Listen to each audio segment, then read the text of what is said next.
Uh-huh. Uh, shall obey the orders of the Washington court. Yes. Now, this was received on November 30th of 2011 in the Public Defender's Office. Yes. This is something I agreed to before I left Guam. Yes. Now, you would have thought that somebody would have given me some due process before you issued the first protection order. And the way that I'm seeing it, yes, is this idea of the confession. Yes. See, I know a little something about sin. I've oftentimes repented of any sin I had knowledge of.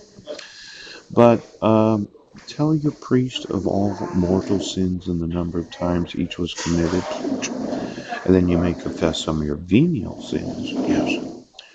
Now, as the priest talks to you, yeah, um, there's a possibility that you can't be absolved of your sin if you're Catholic. Yes. Now, I had mentioned to the Pope numerous times some of my disagreement with how Catholicism has handled this situation. Yes. But it says here, do not commit adultery. No, no, no. And you shall not bear false witness against your neighbor. Have I lied? Have I sworn falsely? Oh, oh, oh. Now, it would be one thing for the Catholic priest to think that he could absolve the penitent of their sins. Yes. But I would say this idea of kidnapping children. Mm. See, as I just mentioned, I'll put this on the drive. Yeah. When my record was expunged, I was free of any guilt of any wrongdoing. Yes. Now, I never admitted to any wrongdoing. Yes. My wife called the police and abducted my sons. Yes. But while I was reading that law, that canon law, yes, that they have there in Catholicism, I put some pictures on the drive too. Now, yesterday I was kind of looking at your wanting, yes, the IRS to recognize your tax exempt status. But I'd say that if you can't actually, it says here, listen as the priest absolves you of your sin. If you forget to confess your mortal sin, you are still forgiven, but must mention it the next time that you go to confession. Yes. I would say the priest can't assign any penance if the priest has sin. Now listen, Judas, if there's a reason for the stigmata, it was that somebody really upset Jesus.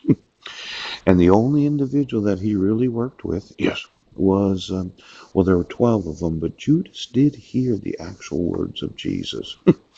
Now, in that movie, they talked about another gospel, but it's possible it wasn't Thomas's. You know, if Judas had written down anything that Jesus said before he betrayed him, it would be the same authority of the original apostles. Yes, but he's the one that got the anger at Jesus. Well, we're going to have to look at a few things today, okay? Now, if you can't absolve sin, you can't be a tax exempt charity. See, um, my record was expunged. You issued a protection order while I was on personal recognizance. You made up a false arrest in May of 2012. Then you kidnapped my sons.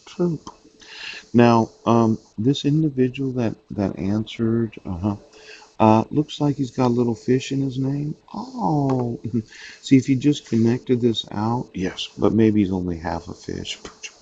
You know, when you think about the letter S, it kind of goes down and around and back around. Yes, this is an odd S when I think about it.